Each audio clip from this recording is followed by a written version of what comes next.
Pues nos encontramos en un ciclo sobre Aristóteles, lo comento o lo enmarco para los que se incorporan nuevos, un ciclo sobre Aristóteles que no va a agotar, como es natural, la figura de Aristóteles, pero sí tiene intención de profundizar en grandes temas que ya Aristóteles sistematizó de un modo u otro. Algunos los dejó bastante abiertos, por cierto, y me interesa en ese sentido profundizar en lo que nos interpela hoy, porque siempre cabe el recurso, a veces retórico, de plantear como objeción mayor a este tipo de sesiones la dificultad de encontrar un sentido y una referencia en nuestro tiempo. Un tiempo tan azaroso, tan convulso, tan acelerado como el actual, y que muy poco tenía que ver con el tiempo de los clásicos.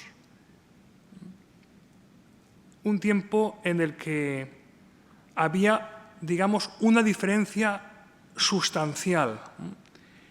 El filósofo social Benjamin Constant, en su obra De la libertad de los antiguos comparada con la libertad de los modernos, en una conferencia pronunciada en el Ateneo de París en 1819, planteaba que los antiguos querían sacrificarse en pro de la comunidad y daban mucho para recibir poco, porque tenían un sentido magnánimo de la acción política, de la acción institucional, que diríamos hoy. En cambio, los modernos buscan el ejercicio de una libertad negativa que en el fondo pide, suplica, reclama no interferencias, que nadie me moleste, y pretendo entonces refugiarme en mi privacidad. Y bueno, pues en ese sentido, cuanto menos me comprometa al servicio de la comunidad, mejor. Y hay representantes que yo mismo he escogido, que se ocupen ellos, que están más cerca del conocimiento, yo delego en ellos, que ellos se ocupen, que yo tengo otras preocupaciones. Bueno, pues los modernos parece que dan poco y reciben mucho, según Constant, justamente al revés. Bueno, pues Aristóteles se incluye sin lugar a dudas en el mundo de los antiguos, pero un mundo que tiene mucho que decir hoy, no solo porque perdura lo clásico, sino porque hay algunos temas que trata Aristóteles que nos ayuda a conocer lo que han dicho antes que él, otros que le han, en este caso, precedido, y por otra parte nos ayuda, este ciclo espero que nos ayude, a conocer lo que sucede justo después de Aristóteles, que es uno de los periodos menos conocidos, no porque me esté remontando o esté proyectando mi reflexión en torno al estoicismo, que estamos ahora en una apología del estoicismo y del epicureísmo, sino más bien un movimiento mucho menor, que es un movimiento, vamos a decir, de cinismo. Los cínicos. Los cínicos emergen con fuerza justo después, digamos, de la desaparición física en este mundo de Aristóteles. Y leyendo y releyendo lo que dicen los cínicos, que trabajaremos en próximas sesiones, pues me veo muy representado en nuestro tiempo, porque los temas siguen siendo los mismos y el abordaje incluso demasiado similar. Es curioso que se llegara a un cénit de pensamiento, en el caso de Aristóteles, y que justo después, acto seguido, viniera la caída, la gran caída, la gran decadencia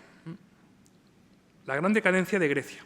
Pues en nuestro tiempo podemos establecer alguna analogía respecto a ese periodo histórico de gran caída, de gran decadencia, y no para hundirnos en el derrotismo, pero sí para ser conscientes de que podemos mirar atrás y no avergonzarnos de ello, sino que podemos rescatar del pasado algo que nos pueda iluminar para el presente y para el futuro. He escogido como tema hoy la teoría del conocimiento de Aristóteles. Una teoría del conocimiento que aparece en varias de sus obras, que no aparece sistematizada en ningún caso, pero que tiene algunas conexiones muy sugerentes con los primeros analíticos, con los segundos analíticos, con los tópicos, con las categorías, con metafísica, con de ánima. Hay una serie de obras en las que de un modo más o menos fragmentado lo plantea Aristóteles. ¿Y por qué lo he escogido? Porque hoy hace falta superar ese escepticismo o ese neoescepticismo en el que nos movemos y frente al que Aristóteles se opuso, no con la retórica de Platón, que no le representaba a él o no se sentía identificado con ella, pero sí que es verdad que se opuso a los sofistas de su tiempo. Y como nos encontramos también en un neosofismo, pues puede ser interesante también plantear pues, el conocimiento, la teoría del conocimiento en Aristóteles, y esta teoría del conocimiento que tiene elementos lógicos, elementos epistemológicos y elementos retóricos. Pues he escogido un texto extraído de los Analíticos Segundos que me parece muy sugerente. Y dice así: toda enseñanza y todo aprendizaje por el pensamiento se producen a partir de un conocimiento preexistente. Y eso resulta evidente a los que observan cada una de esas enseñanzas. En efecto, entre las ciencias, las matemáticas proceden de ese modo, así como cada una de las otras artes. De manera semejante, en el caso de los argumentos, tanto los que proceden mediante razonamientos como los que proceden mediante comprobación, pues ambos realizan la enseñanza a través de conocimientos previos. Los unos tomando como algo entendido por mutuo acuerdo, los otros demostrando lo universal a través del hecho de ser evidente lo singular. De la misma manera convencen también los argumentos retóricos, pues o bien convencen a través de ejemplos, lo cual es una forma de comprobación, o bien a través de razonamientos probables, lo cual es una forma de razonamiento.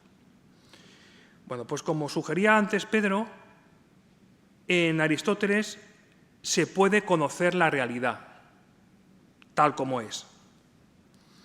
Y se puede conocer esa realidad o se puede no llegar a conocer esa realidad, pero no deja de ser conocimiento por ello. Es decir, en Aristóteles no vemos en ningún caso un anticipo de la filosofía cartesiana que tendremos en el inicio de la modernidad. Las categorías de claridad y distinción no forman parte de Aristóteles. Aristóteles no era, por tanto, un racionalista. Pero Aristóteles tampoco se quedaba, digamos, en el mero empirismo que veremos en la modernidad, con Hume principalmente. Aristóteles sugiere e incluso sostiene que hay una pluralidad de conocimientos que se corresponden con distintos usos de la razón. ¿Y cuál es la razón más excelsa? La razón teorética, la razón contemplativa. Pero hay otro tipo de razón que también nos permite gobernarnos en nuestra vida y gobernar las instituciones, que es la razón práctica. Hay constantes referencias en la filosofía contemporánea a escindir teoría de práctica, razón teórica de supuesta razón práctica, que para algunos la segunda es absolutamente irrelevante. Es el reino, digamos, del sentimiento. Es el reino de la improvisación. Es el reino de la espontaneidad. Aristóteles concede estatuto epistemológico a la razón teórica y a la razón práctica, al conocimiento que proporcionan las matemáticas y otro tipo de conocimientos que se alcanzan mediante razonamientos y mediante comprobación. Y también concede estatuto epistemológico a conocimientos que se alcanzan a través de ejemplos, a través de vivencias de héroes, a través de de buenas prácticas que diríamos hoy, e incluso concede estatuto epistemológico a los razonamientos probables, es decir, a lo que por lo general sucede, pero no siempre. Es decir, para Aristóteles no hay una quiebra de conocimiento, no hay una falla de conocimiento en el momento en que apelamos a lo probable. También es una forma de conocer. No es algo para lo que nos tengamos que retirar, algo para lo que nos tengamos que abochornar, ¿no? Y Aristóteles, cuando plantea su teoría del conocimiento, pues en el fondo sugiere que nuestro conocimiento es inmediato y a la vez es mediato. Inmediato a través de los sentidos, pero necesita retrotraerse a un punto de origen.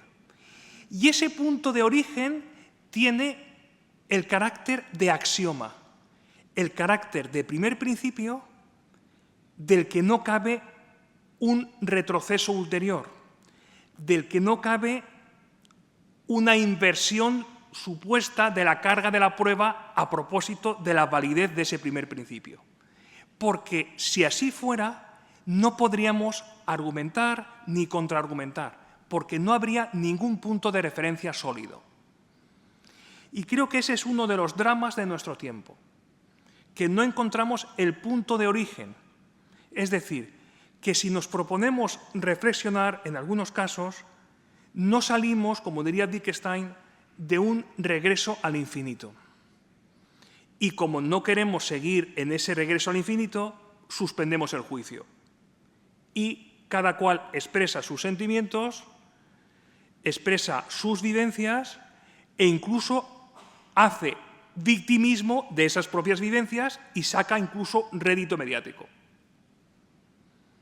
Es un escenario, el nuestro, pues muy singular, pero que no es radicalmente innovador, porque ese escepticismo ya existía también en tiempos de Aristóteles.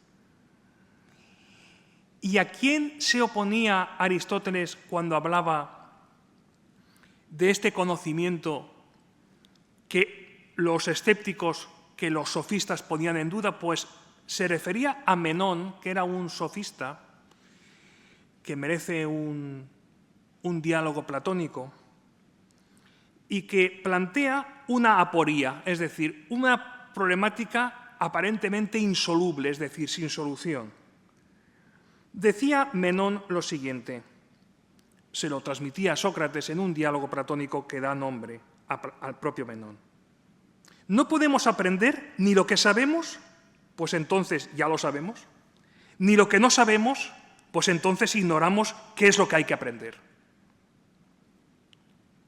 Por tanto, en un argumento capcioso plantea que el acceso al conocimiento es inviable. Pues en el caso de Sócrates, por boca de Sócrates, Platón se explaya en sus diálogos y plantea que no es que conozcamos ahora, es que realmente conocemos en un estado previo. Conocemos el mundo de las ideas que son preexistentes. Pero Aristóteles no estaba satisfecho con esa respuesta del Sócrates platónico y a partir de ese momento defiende que toda ciencia se va a aprender por medio de conocimientos anteriores, que no será lo más útil, pero puede ser lo más esencial. Lo más útil puede ser lo que conozcamos a través de los sentidos, pero por supuesto que llegamos a lo esencial.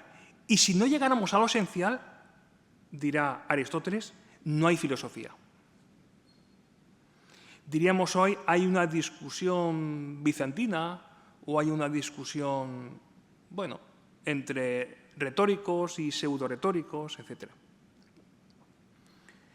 Por tanto, hemos de buscar un conocimiento que es preexistente al conocimiento inmediato, pero no hay que buscar otra realidad transfenoménica para alcanzarlo.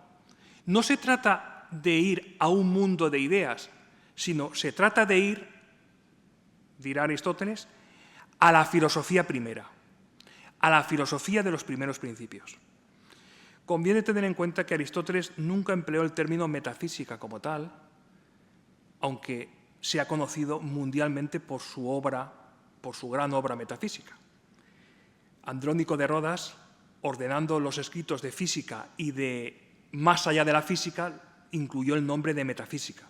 Pero realmente Aristóteles se refería siempre a la filosofía primera, a la ciencia buscada, a la ciencia anhelada, a la que nos vamos acercando paulatinamente, pero no necesariamente llegamos. Y si no llegamos a alcanzarla o no llegamos a poseerla, no es sinónimo de que no exista, sino que nos trasciende, nos supera por completo.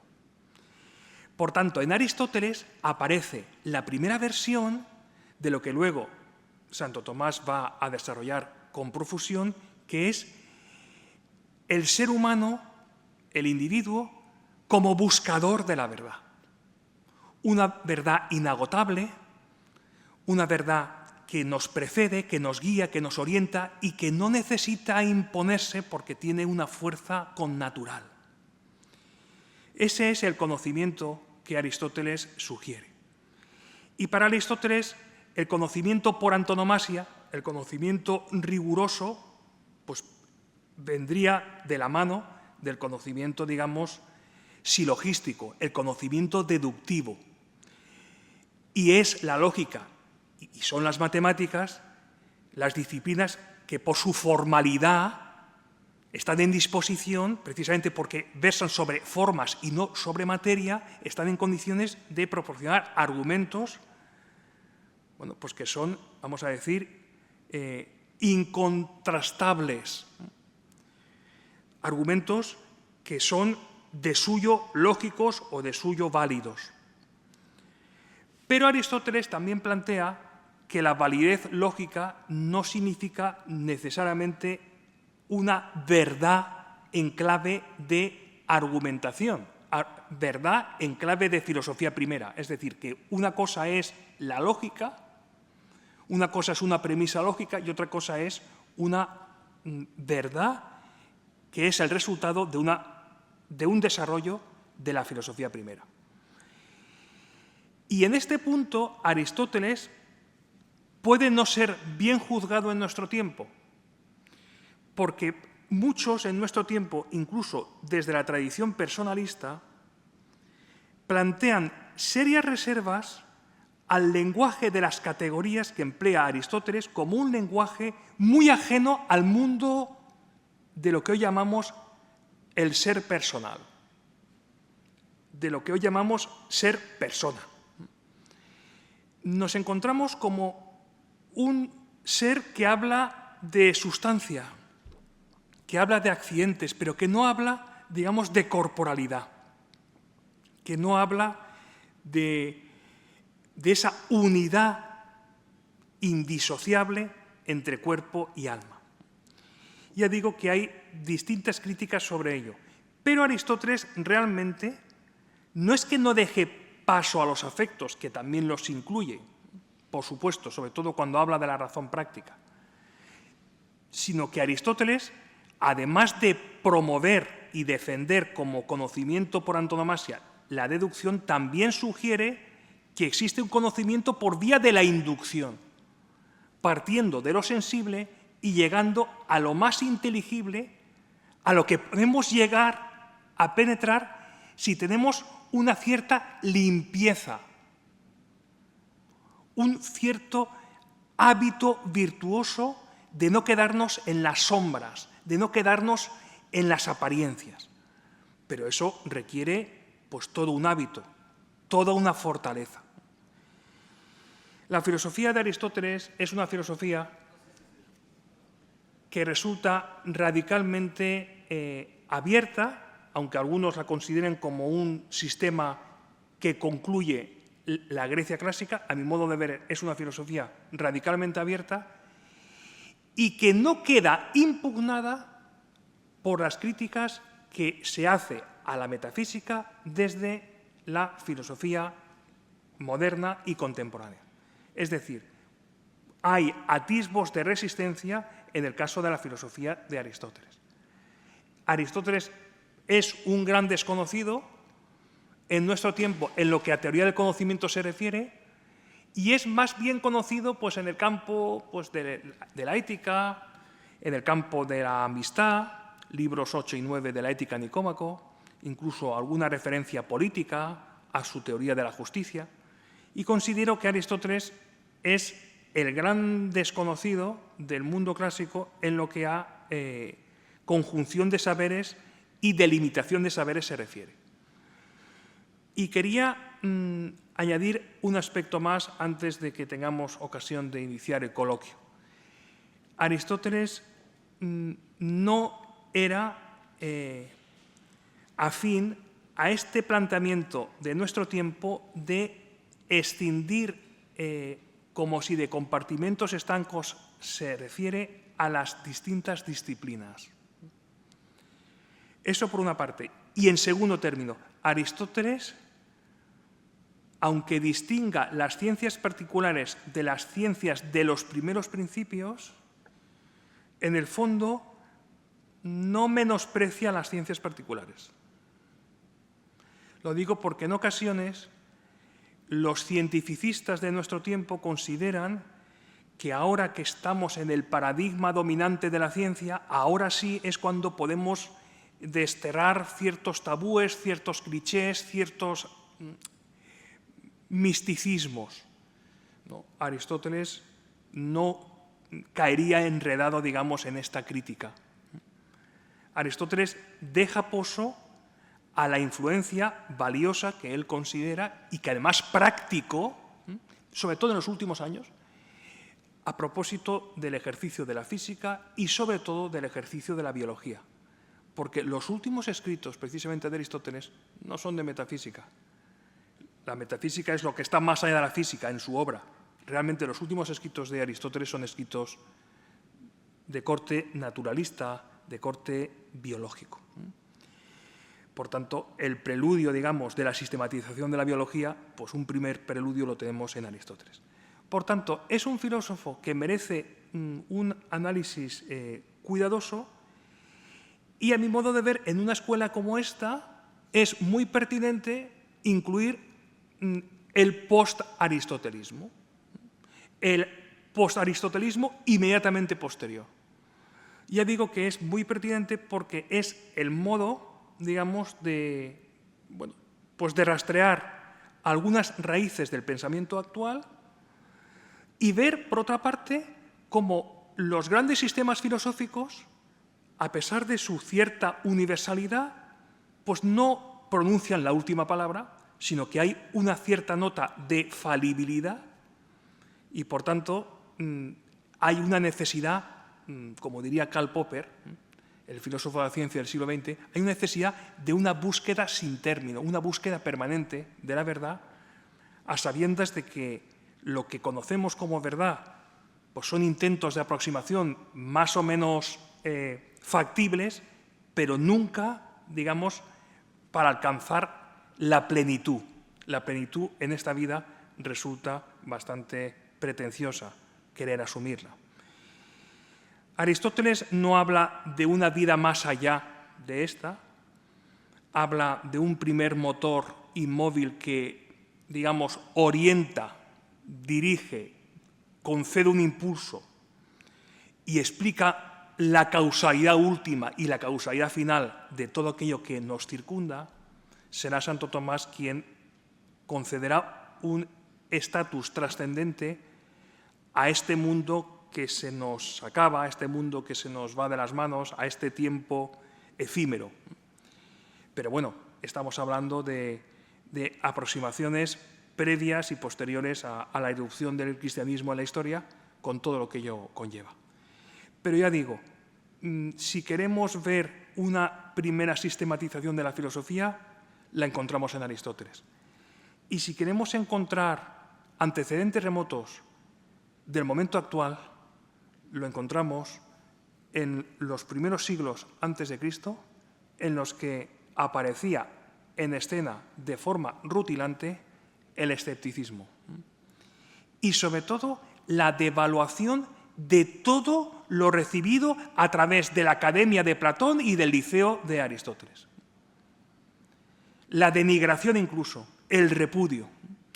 Pues en nuestro tiempo, que tenemos tendencia a valorar poco las grandes cosas, a quedarnos muchas veces enredados en pequeñeces, en sutilezas o en instancias de manipulación, pues podemos aprender de lo que sucedió en la gran crisis griega y podemos aprender de hacia dónde nos podemos conducir nosotros si perdemos el sentido y la referencia de la filosofía perenne. Pues ese es el objetivo de sesiones como esta y a partir de ahora pues estoy a disposición de todo el público. Muchas gracias.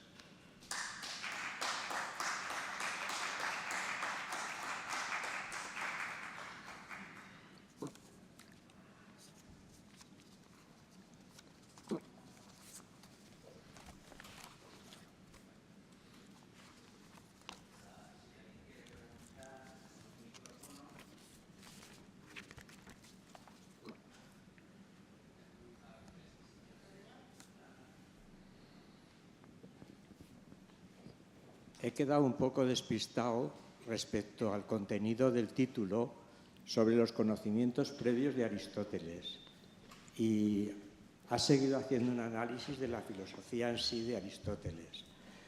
Entonces, yo creo que la tradición de otros filósofos matizan lo que Aristóteles ha sido posteriormente en la historia del pensamiento. Es una opinión mía creer que Aristóteles y en parte Sócrates crearon una filosofía idealista que permitió asentar las grandes teologías de la Edad Media. Y otros filósofos, como por ejemplo Pirrón, que marca la duda respecto a todo tipo de conocimiento y del escepticismo del conocimiento en sí y de la ciencia práctica como única solución, pues quedaron olvidados porque no correspondía la duda al asentamiento de la ortodoxia religiosa.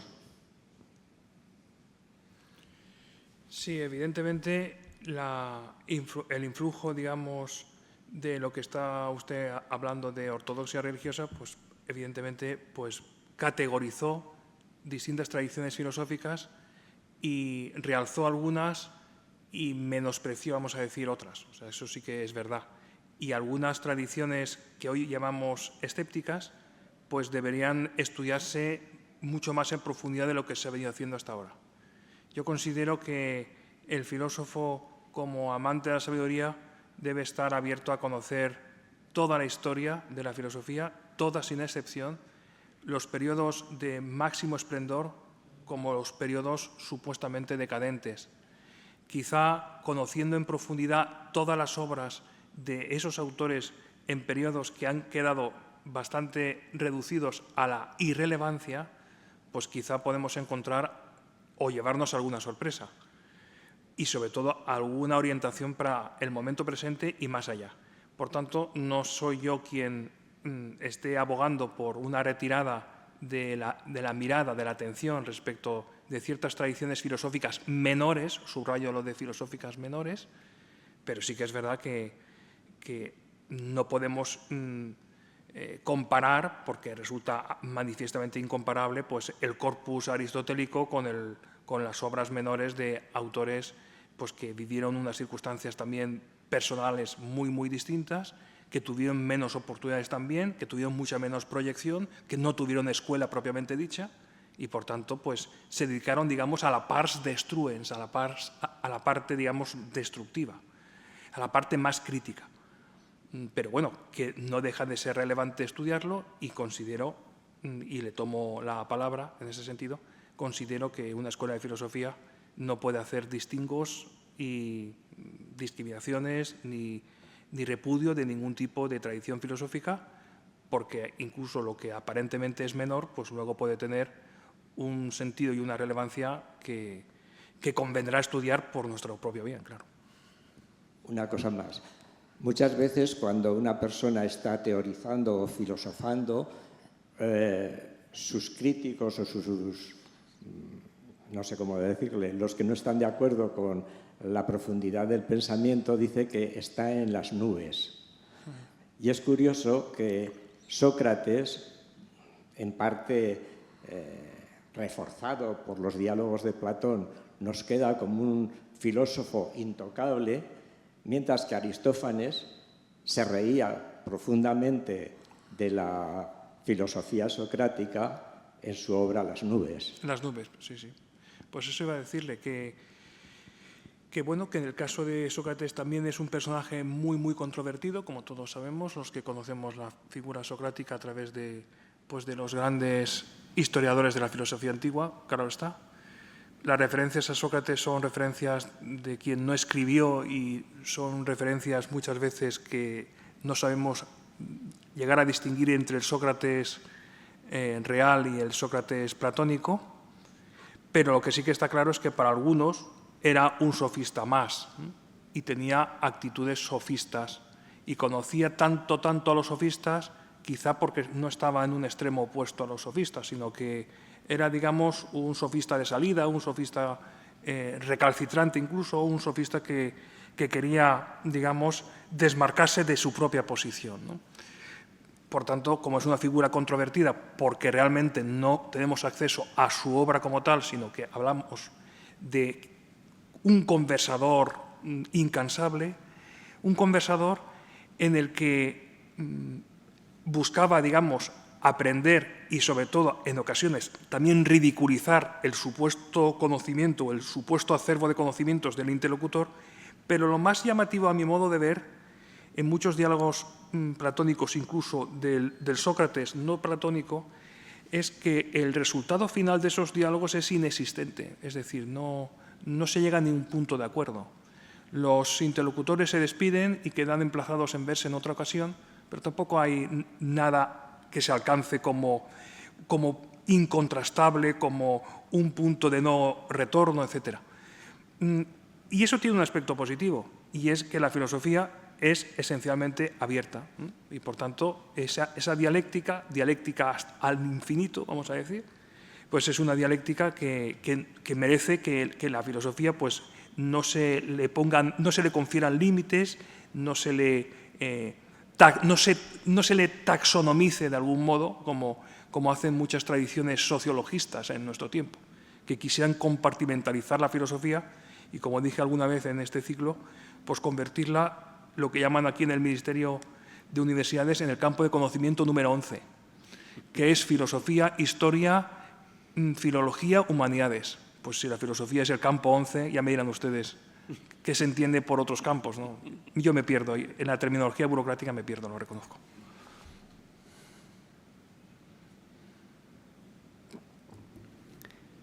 ¿Hay alguna pregunta más que se quiera hacer? Tenemos en el chat, no hay nadie, ¿no? Bueno, en el chat hay una pregunta que me parece muy, muy, muy interesante. Es de Alejandro Heras. Dice: excelente profesor. Como docente, ¿es partidario de una educación más inductiva que deductiva? Pienso que el uso de las metodologías inductivas en la educación actual es clave. En el ámbito educativo se ha pasado de la deducción, el profesor explicaba y el alumno realizaba ejercicios, y ahora el alumno asume un papel más activo y protagonista gracias a la inducción.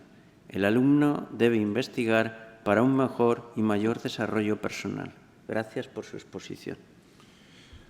Bueno, pues muchas gracias a don Alejandro Heras por su pregunta, que resulta muy pertinente, y además aquí hay pues expertos en filosofía de la educación, con lo cual también hay voces autorizadas que pueden responder a esta pregunta, que es muy relevante.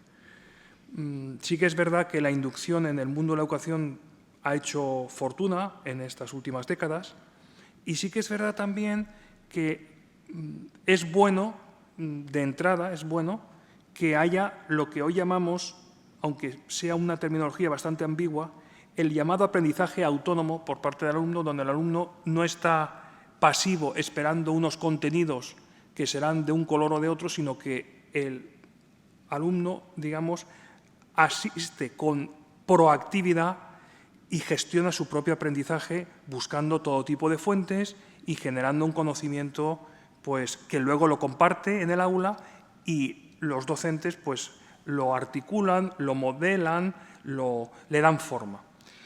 Bien, entonces yo considero que ese es un procedimiento inicialmente valioso, pero que merece también ser bueno, pues limpiado de ciertas impurezas que va arrastrando.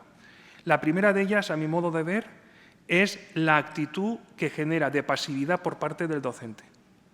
Es decir, cuando un docente no está en disposición de plantear contenidos, sino que son los asistentes a un curso los que tienen que ir gestando y generando esos contenidos, la posibilidad de que el docente se quede como mero árbitro de discusiones entre grupos que han ido generando aprendizaje es muy alta.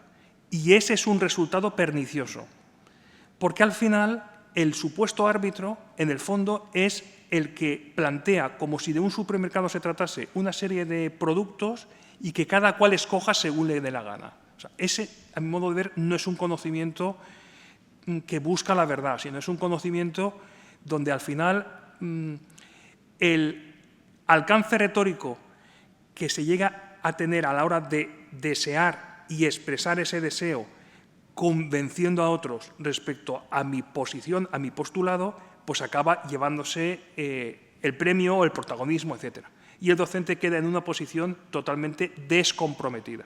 Ese es un riesgo y, por tanto, hay que, digamos, expurgar este tipo de planteamientos que tienen un sentido valioso, pero al mismo tiempo merecen ser, digamos, tomados con cautela y con un sentido crítico. Y luego vuelvo al tema que también se ha planteado antes y que no he dado respuesta, a propósito de los conocimientos previos. El conocimiento previo, en Aristóteles, hoy lo traducimos en clave de bagaje personal.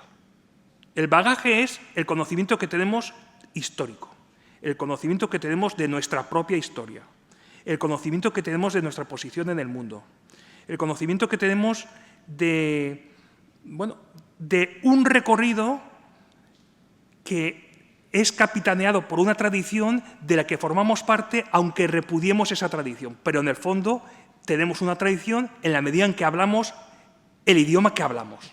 Ya solo por eso ya formamos parte de una tradición, aunque queramos rehusar formar parte de esa tradición. Por tanto, la importancia de los conocimientos previos significa que nuestro conocimiento tiene carácter inmediato, pero sobre todo mediato. ¿Por qué? Porque hay muchas interferencias, incluso sensitivas. Hay muchos claroscuros y necesitamos tener un bagaje, una formación para acercarnos a según qué acontecimientos que de entrada, precisamente porque no hemos visto nunca, no sabemos cómo calibrarlos, no sabemos cómo interpretarlos. Pues en ese sentido, que nuestros estudiantes, volviendo a la pregunta por el chat, que nuestros estudiantes tengan esa capacidad de búsqueda, pues es un reto. Y es un reto hoy porque asistimos, como todos ustedes saben, a una era de la información a gran escala, donde hay muchas fuentes, pero otra cosa es que haya criterio para discernir cuál es la fuente o las fuentes más adecuadas y otras que no aportan realmente. Y hay muchos que se pierden, como decíamos en el libro último, Pedro y yo, el libro del Manual de Antropología para andar por casa, pues hay algunos que se pierden en el marasmo también pues de los datos, de los conocimientos fragmentados, donde no sabe uno, no tiene uno direccionalidad, ni direccionalidad en su pensamiento, ni direccionalidad en su vida.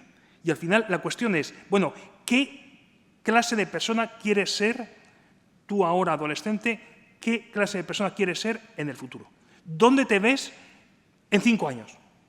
Esa pregunta, que es la típica pregunta de entrevistas profesionales, esa pregunta resulta absolutamente inasequible para cualquier adolescente hoy.